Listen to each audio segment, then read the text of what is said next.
I sidled right up to Squirrely and pointed out how Bob looked like he was getting lucky tonight, just to see how he would react. I like a little bit of, I'm assuming very classy bourbon is kind of like comes out my nose. And I am like, and I just grunt and try and move yet again to another farther seat. He's as good at drinking liquor as I am at touching paintings. When you scoot away, the Barney behind the bar doesn't offer you a napkin. He takes the whole thing of napkins and just scoots it closer to you, and you immediately get the vibe that he's like he's not going to do anything that like would seem emasculate. Like he feels like instead of handing you a napkin to emasculate you, he's handing you the shit and giving you the choice of choosing your own napkin. He won't ask you if you want a cookie. Exudes toxic masculinity like you do. Oh, I like this guy. I pick a very nice napkin off the top. Who gives a shit? I wipe it up and I go, she may be buying the drinks tonight, but this one's from me, and I slap a 50 on the bar, and that's for you. He says, your money's no good here. And I mean, the 50 disappears. Like, he just makes it vanish. You're guests of Therese, so, you don't have to worry about a thing. It's all taken care of. And he offers you a trash can to throw your... Or he shows you there's a trash can on the other side of the bar and then sits it down so you can throw your paper towels and napkins in there. Gotcha. I'll get there. Might not be the last time I spill one with this group. No, probably not. I'm going to talk to this dude all night about Rush Limbaugh and Fox and how it's a new news company for 5 years. The more you talk to him, the more you feel how out of place he is in this environment, because he seems to sort of agree with you on a lot of your stupid, fucked up thoughts. Listen, what you do in the bedroom is between you and whoever else is there, right? Just don't come around hitting on me. You know what I'm saying? I guess I get that, but as a bartender, you can hit on me because then if I act nice, I get tips. So that's the only exception. You know what I mean? Well, and that's just business, and business comes first. You know what I mean? You're in the business of people business. Also, even Republicans got to sell their bodies around. He serves up drinks like John. Every time you come to the bar to get a drink, he whips you up something real fast, sits the drink down, slides it to you, and leaves his hand on it, so you almost have to touch his hand to grab the drink, and then winks at you when he knows that Squirrely's not looking. Fair enough. Fair enough. Think about women is if they want it right. You can. I mean, your spot hitting's pretty high. It doesn't matter. You see things that are going on around you. You understand the way people work. You can tell this guy at this point, after a couple of hours of doing this, anyone with any kind of ability to pay attention to any kind of detail, he's working you all.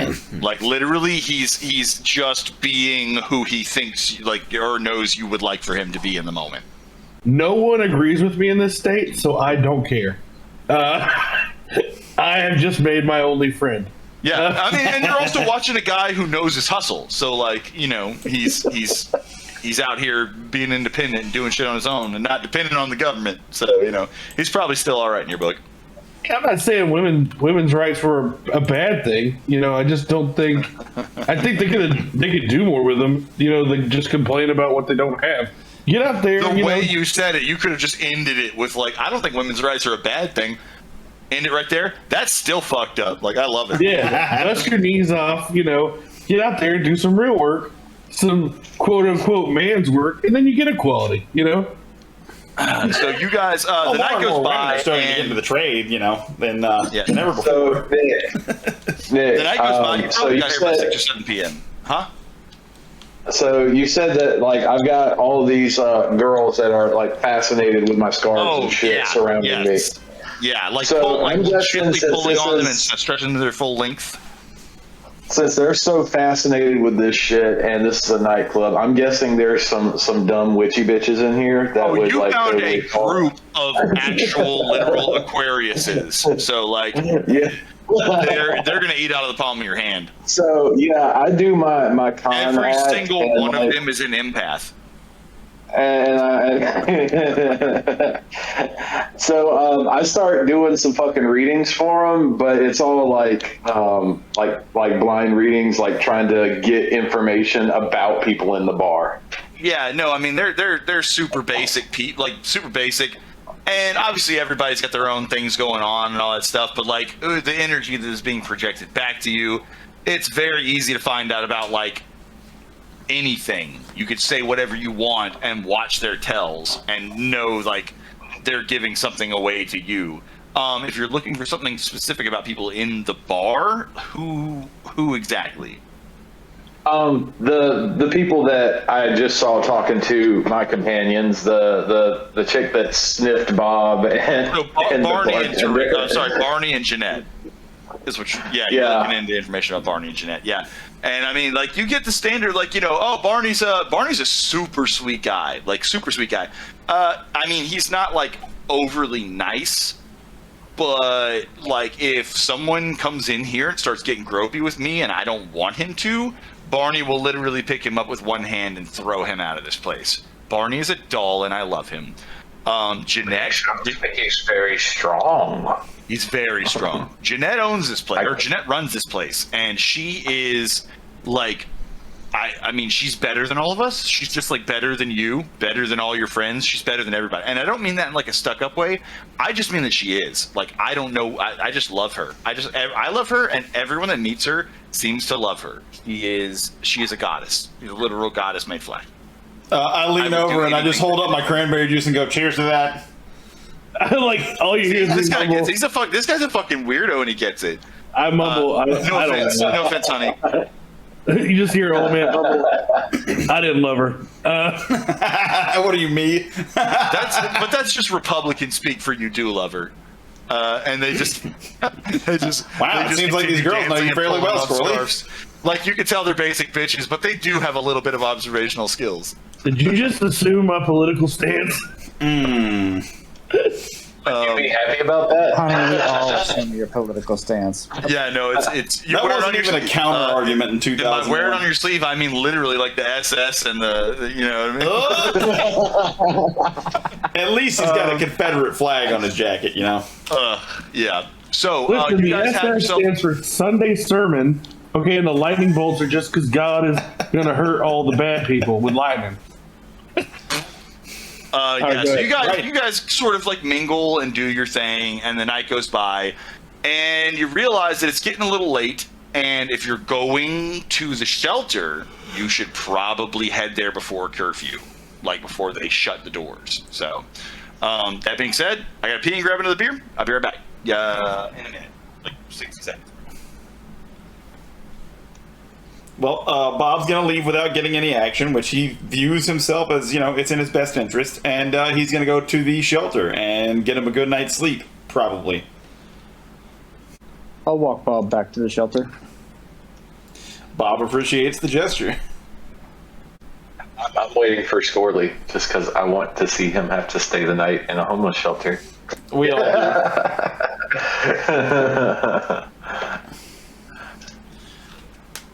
Yeah, that's why I kept giving him shit about how the parking lot's paid for with tax money too. Oh.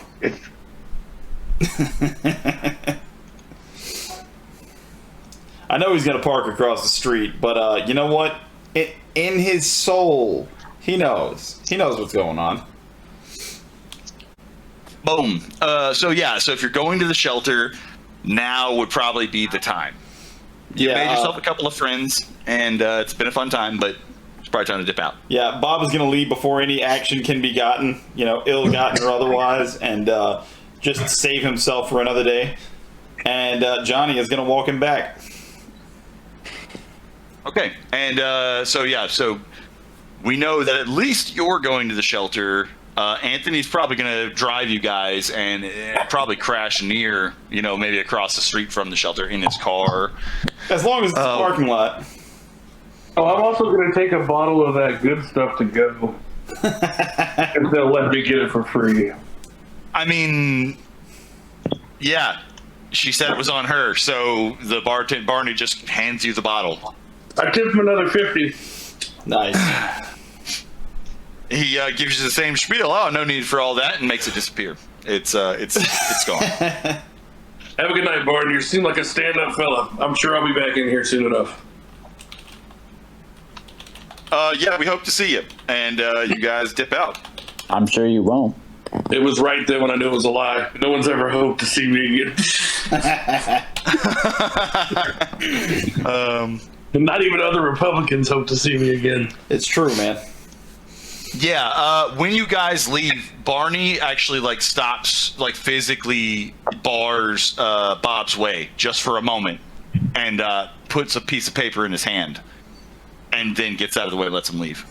Ooh, Bobby boy. I say nothing because I have no idea how to handle this situation. I just walk out. Yeah, so do you check it when you walk out? Yep. Yeah, it just says in very loopy, pretty cursive handwriting, come back tomorrow night. It's probably from the bartender. I have a possible health-related question. If my if my heart is beating really fast for some reason, that's normal, right? Or is that's out of the ordinary, right? I mean, it depends. You feel flushed? I've got to go. I've got to go see one of those, doctors, one of those that everyone can afford because of the medical care that we receive. Honey, you're just in love. Oh, don't be silly. Bob's never been a lover or a fighter. Bob's not a fighter or a lover. Sorry, just that pause, and then, or fighter, and then also immediately flashbacks of him taking a garrote wire and ripping someone's head off. This was just last night. Anyway, Yeah, it really did just happen. So once again, I'll ask, who else going to the shelter? Bob. Yeah, I'll go. Johnny. And Anthony will be close. Yeah, so Apple Slice is going, and Johnny. I don't know if you're all in the same place for me as you are for each other, but I'm pointing at Joe's. Yeah, when Avatar. they go inside, can I run a quick background check on Bob? Oh, Yeah, please do that. yeah. Give me a library use. I'm going to tell you right now, extreme success. Go ahead and give me a library use, Nick. I'll tell you right now, it's fun. Success. Let's go. Let's go. Where the fuck are you? Scorley. You're one of the two people with one name. Oh, Anthony, god damn it. I just saw your picture that you have on your character sheet. I want to believe fucking Mulder. Oh, I hate that. I forget David Duchovny. David Duchovny. Yep. What you have David Duchovny as your guy, which is just not what I imagined, by the way. Okay, I'm sorry. Let me just. What are we doing? Background check. Library use? Yeah. Is that what I said? Yeah.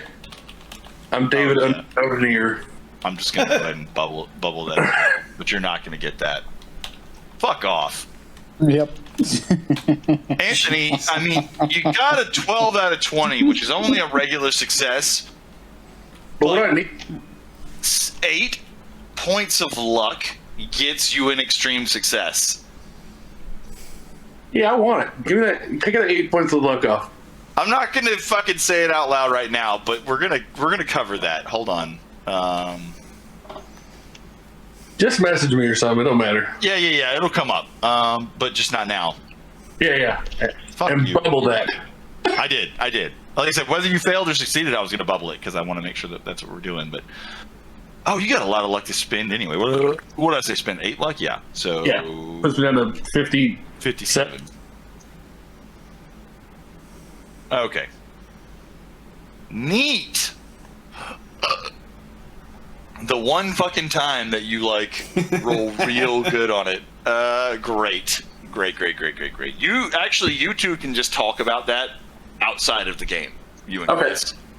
I mean, I'm most of his background is probably. Yeah, and honestly, we can reveal all that at the end of the episode if you want, while we're kind of rolling up skills and all that good shit. So everybody kind of has an idea of what's going on. Players, not characters, obviously. So, That being said, you guys make your way to the shelter. Anthony will just not go in. Scorley will not go in. He will not participate in that. But he is very close by. He is just literally across the street. Everybody else is going into the shelter, and you guys get there, and you are welcomed by a very very pretty petite blonde girl named Anne Simons. She's the one who basically oversees the operations of this place. I will make her. Let me see. I'll make her available. Oh, Nick, check your messages. That's super hard. I don't want to do that. It's short.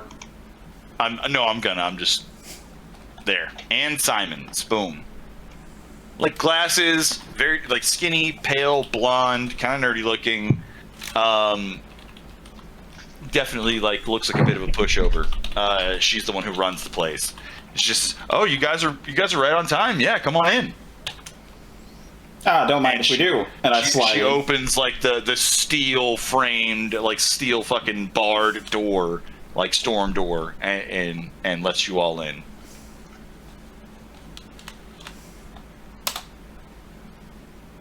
Chris, that's funny in multiple ways that you and I and Anthony will cover later. Because me and him had a conversation about that exact person earlier today. What? Yeah, dead ass.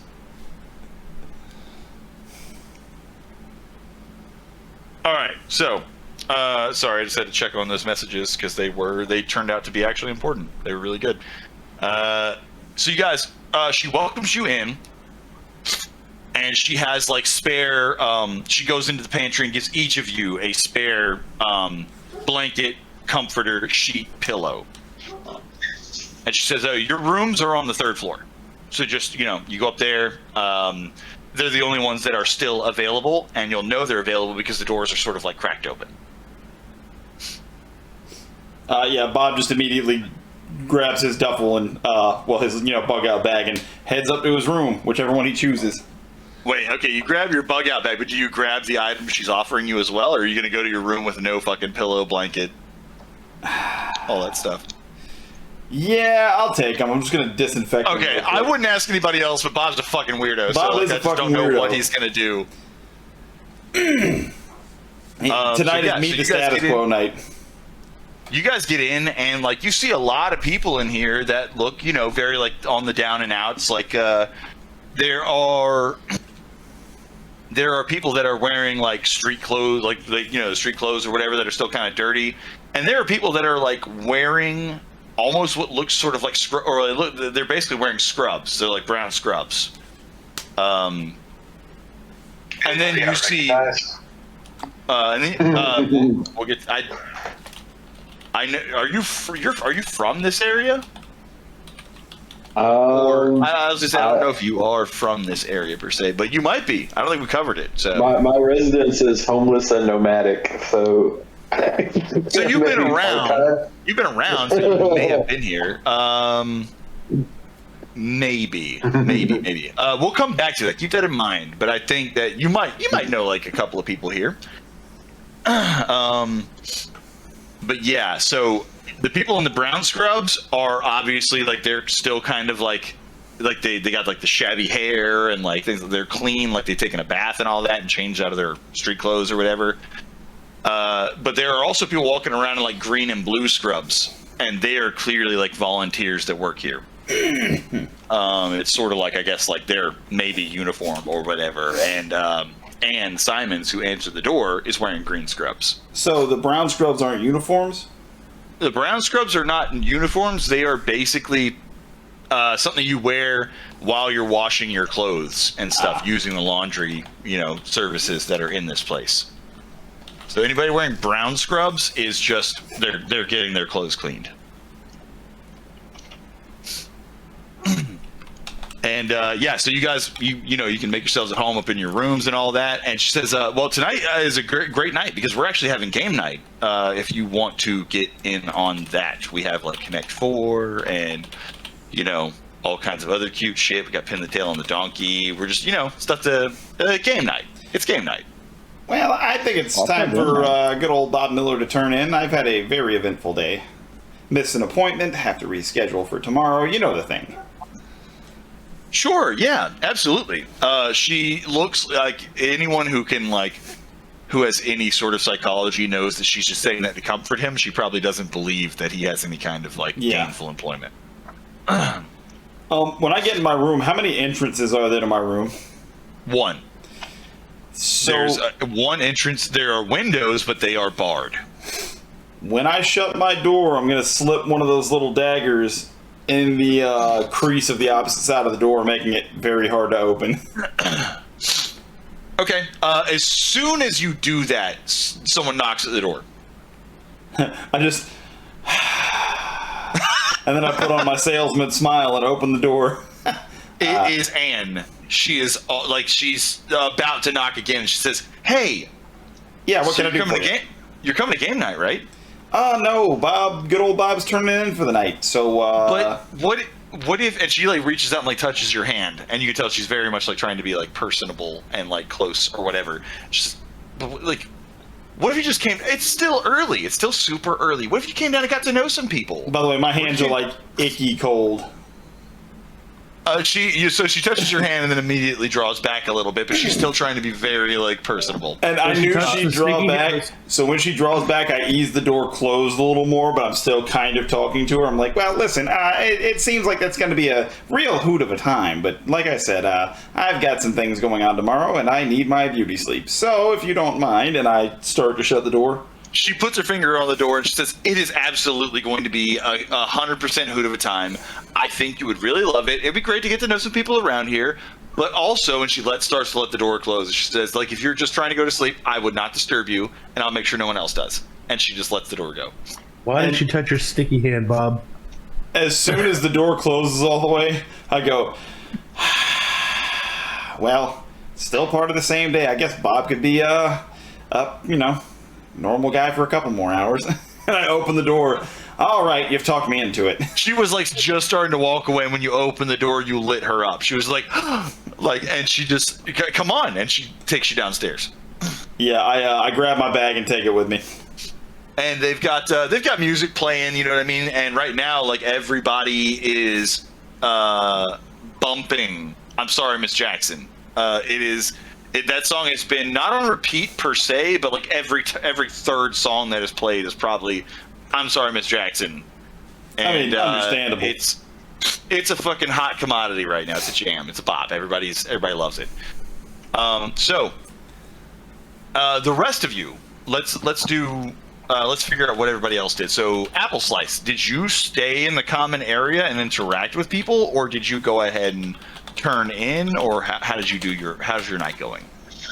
I'm in the common area trying to see if I know any of the people here. Yeah, you've been through this area a couple of times before. Specifically, Gina, I think it's Gina, Tina, and Lena. I don't like girls that, dude.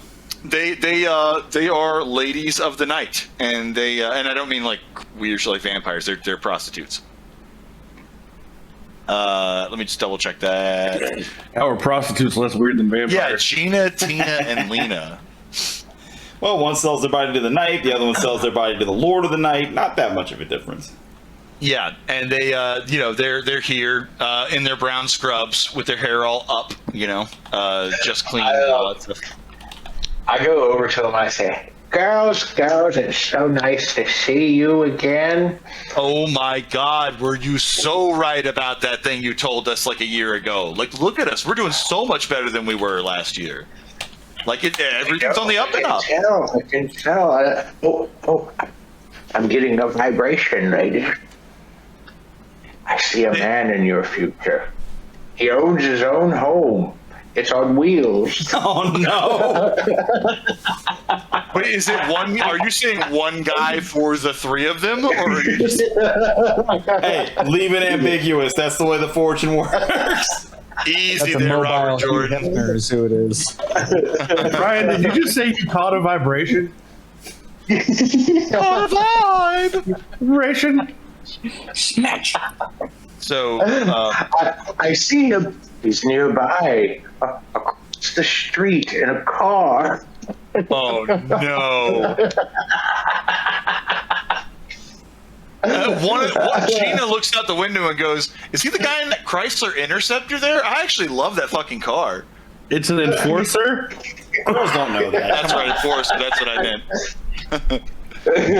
Gina is apparently she knows cars a little bit. I guess I don't know. That's a trick question. They didn't have posi traction. Pansy traction. The upper timing on a 364. Talk dead Santa. God, I love that fucking movie so much. Yeah, so they are eating out of the palm of your hand, like everything you say. They're all about it. They invite you to sit down at their table. They're playing like some fucking card, or they're playing gin rummy. You know what I mean? They're out there just doing their old bullshit thing. Yeah, I ambiguously drop hints about Scorley and tell them he's like a high roller who will pay them well. Jesus. You're all going to be concubines. So that being said, we got Bob, we got you. So Anthony, this probably will go pretty quick. We'll see. Squirrely is just hanging out in the car across the street. Yeah, still drinking on that fancy bottle. Listening to my oh god, he's got expensive booze with him too. He does.